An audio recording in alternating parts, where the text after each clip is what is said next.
Vamos estudar hoje, entre os processos eletroquímicos e corrosão, um tema muito especial. Pois quando falamos de processos eletroquímicos, processo eletroquímico, como o nome diz, envolve uma reação química redox. E por isso se enquadra no campo da eletroquímica. Nós falamos de corrosão nessa área porque um dos processos é a oxidação. Como normalmente estamos falando de um metal, chamamos a isso corrosão. Mas toda vez que ocorre uma oxidação, que é o ato de dar elétrons, temos simultaneamente uma redução, que é o ato de receber elétrons. Aqui, 4 exemplos de reações redox. Nas reações redox, temos que determinar o número de oxidação de cada elemento, que não é o foco desta aula de hoje, não é o foco neste momento, mas que você poderá assistir no canal do YouTube, buscando a aula número de oxidação, se ainda tiver dúvida desse assunto. Você determina o NOx de cada elemento, e aquele que tem aumento de NOx é o cara que sofreu oxidação.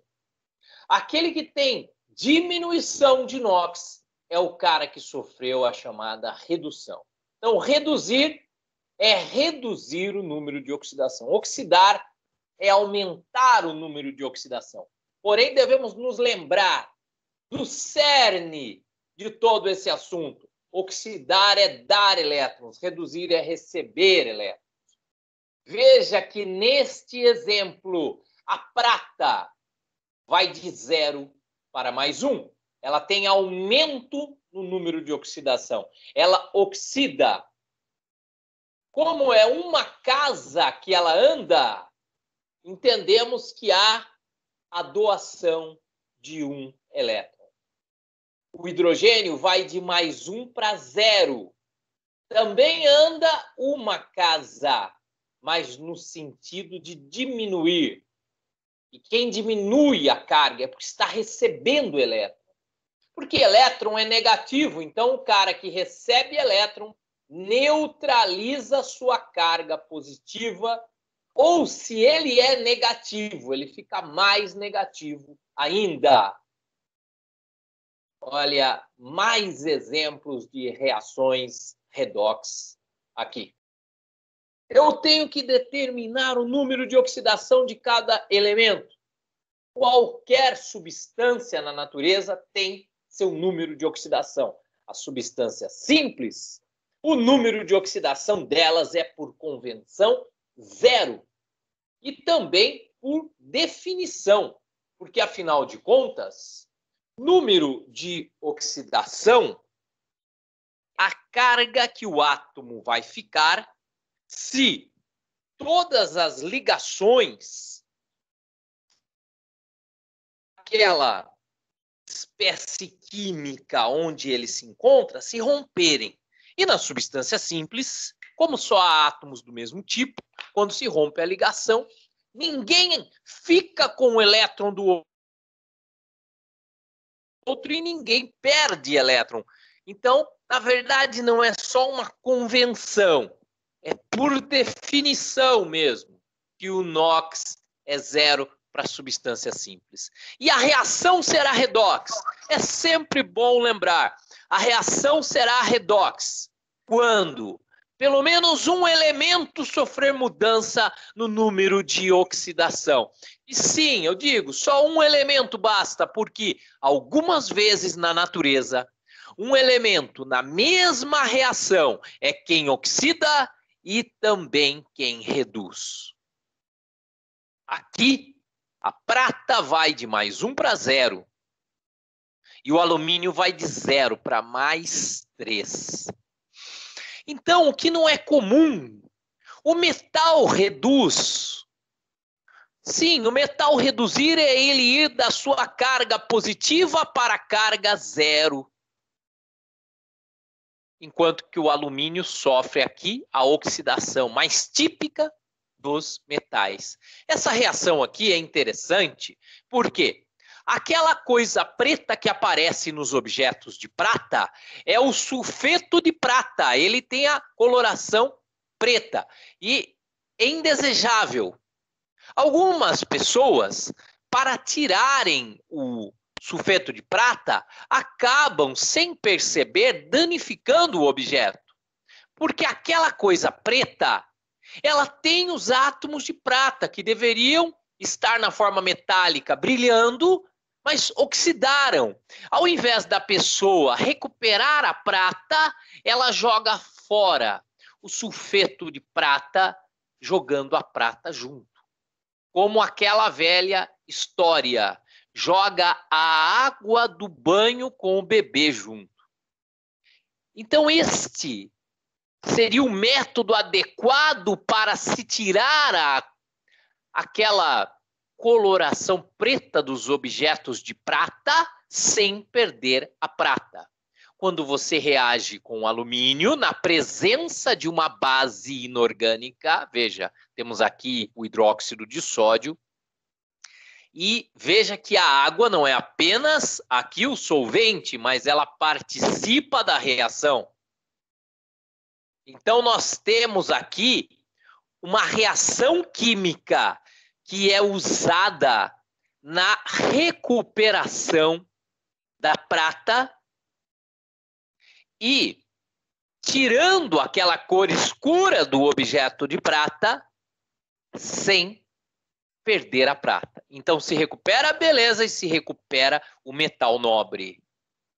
Veja que esta reação libera o H2S, o ácido sulfídrico, que aqui não está sendo mostrado, mas ele é volátil, ele é facilmente evapora na temperatura ambiente. Se você estiver numa temperatura um pouco maior, ele já será gasoso.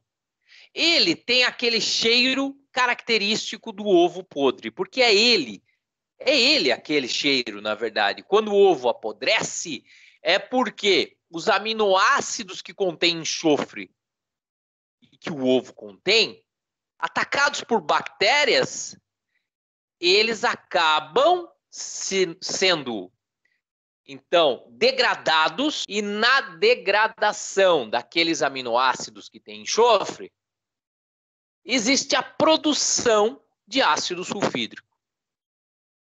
Veja que esta reação produz esse ácido, que, repito, tem o cheiro característico do ovo podre.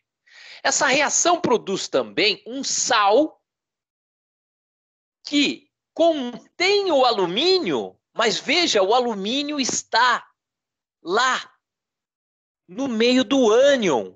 Isso não é muito comum. Nós costumamos ver os metais sempre do lado do cátion, mas eles podem participar da formação do ânion. Então, aproveitando esse caso, veja só, faria sentido você representar o alumínio numa semi-reação como o alumínio 3+? Não, porque aqui ele não nem sequer apresenta-se como cátion. Ele apresenta-se como parte do ânion e ele não se desmembra do oxigênio em momento algum nesse sal.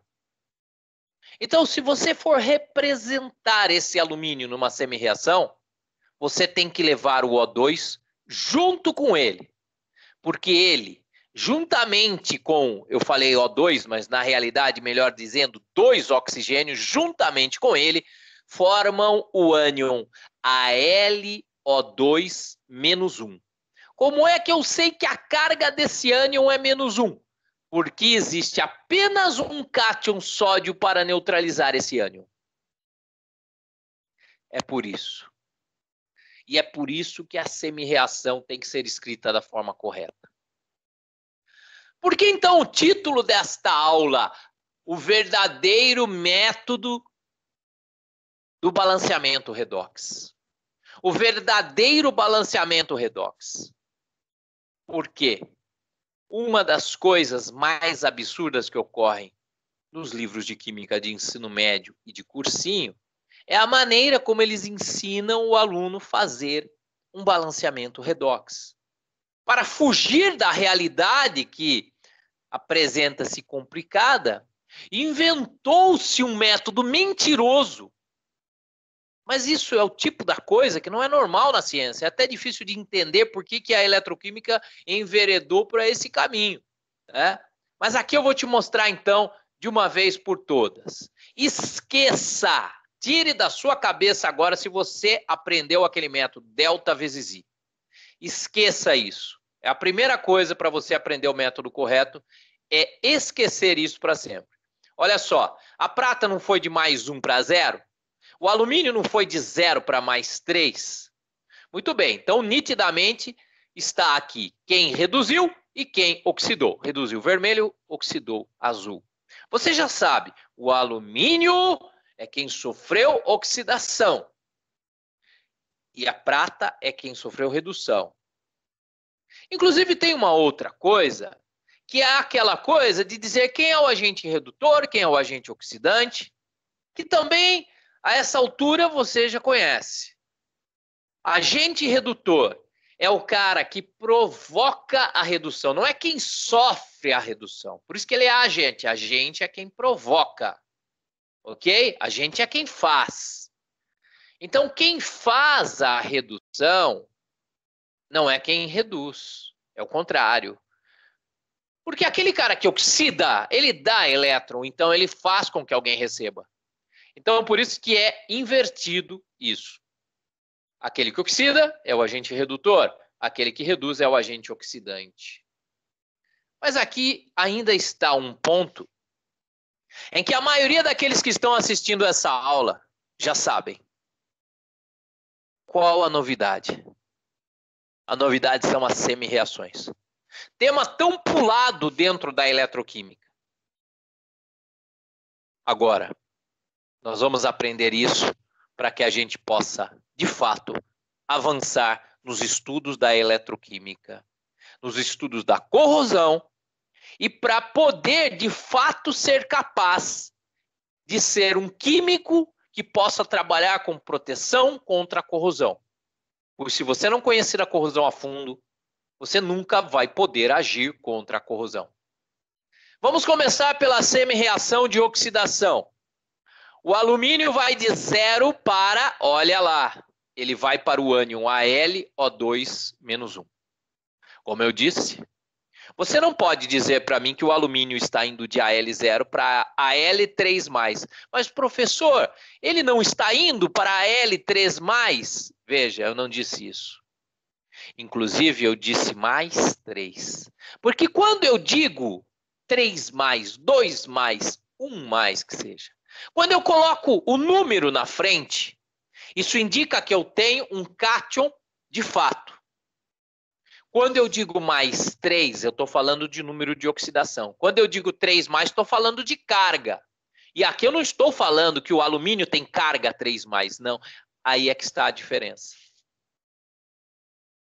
O alumínio ficaria com a carga 3+, se tudo rompesse. Essa é a definição de Knox. Mas na hora de escrever uma semi-reação, eu devo escrever em que situação o elemento se encontra. Vamos lá? Ele se encontra dentro de um sal. O sal tem seu cátion e seu ânion. Se o seu elemento em questão está dentro de um ânion, que tem mais um elemento junto com ele, nunca desmembre. Por quê? Porque na prática, quando você está numa reação redox, geralmente você está em meio aquoso. Isso é quase que absoluto. Aqui fica bem claro, porque tem água até como reagente. O sal, ele pode estar, se você estiver fora d'água, ele nem sequer estará separando o Na do AlO2-. Mas, na água, uma separação ocorre. A chamada dissociação iônica, onde o cátion se separa do ânion. Nada mais. Se você escrever para mim, na sua semi-reação, a L0 forma L3+, você está demonstrando que não sabe o processo que está ocorrendo aqui. Esse é o grande erro. Então, se você, no seu estudo da eletroquímica, fizer isso, você está escrevendo uma coisa errada. Ah, mas o balanceamento dá certo. Mas quem disse que a gente estuda eletroquímica para conseguir fazer balanceamento? Quem disse que esse é o foco? O foco é você entender o processo. Então, a partir de agora, o que é importante, a partir de agora, em todos os seus estudos envolvendo eletroquímica, fazer as semi-reações da reação que você tem no momento de maneira correta. Eu tenho que escrever AlO2 menos. Muito bem. Agora vamos falar dos elétrons. Aí você apenas foque no número de oxidação, na variação do NOx. Vai de 0 para mais 3. Isso significa, concretamente, que os átomos de alumínio tiveram, sim, a perda de 3 elétrons, cada átomo de alumínio. Então, cada alumínio que era alumínio zero, que estava na forma metálica, ao ir para o outro lado da reação, perdeu 3 elétrons. Isso é absoluto. E na reação da prata? Calma que não acabou, mas deixa eu falar aqui da prata. A prata sofreu redução. A prata vem do sulfeto de prata, que é um sal, e ela está aqui como cátion, sendo que o ânion é o sulfeto. Então eu posso normalmente escrever prata mais. Perfeitamente, isso existe.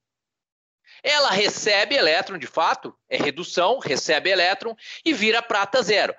Os metais, nos metais, os átomos estão de fato isolados, de forma que estão ligados por ligação metálica, há uma nuvem de elétrons que os atrai, tudo bem, mas eu posso representá-los como isolados com carga zero. Perfeito. Então, reações como essa não há problema algum em se fazer a semi-reação. É muito simples. O duro é o caso de cima. Porque nós temos uma espécie química que envolve mais de um elemento, que é o ânion AlO2-. Então, por isso é que a história não acaba aqui.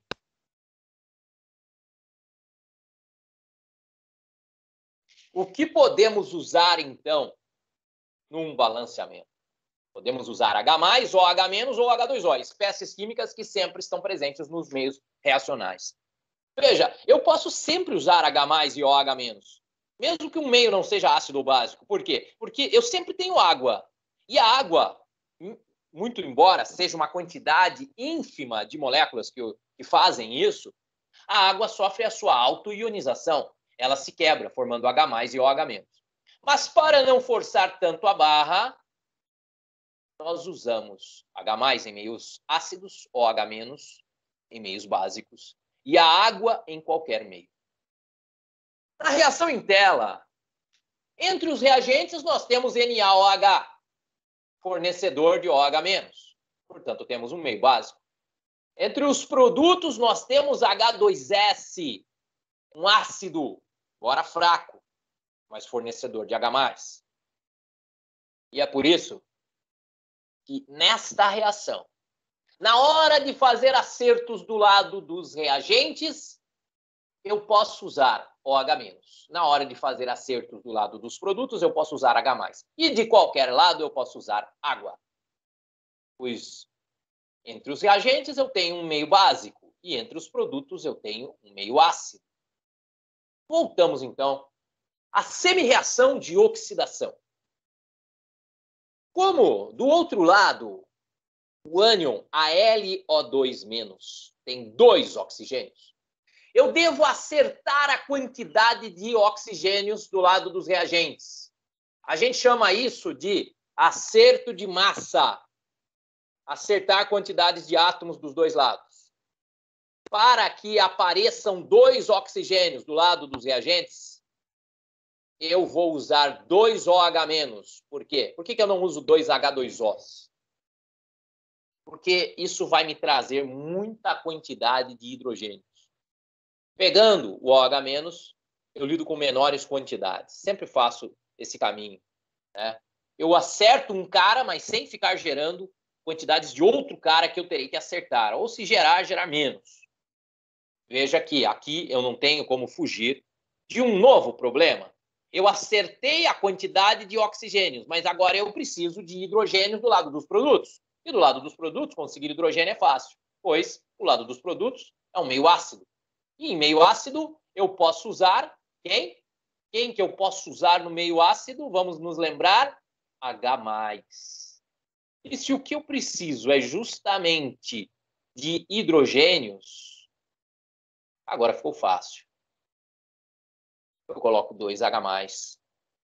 E veja, eu tenho que focar no elemento que eu preciso. Não importa se ele vai aparecer dentro de uma substância simples, dentro de um ânion ou dentro de um cátion. O que importa é que seja aquele elemento.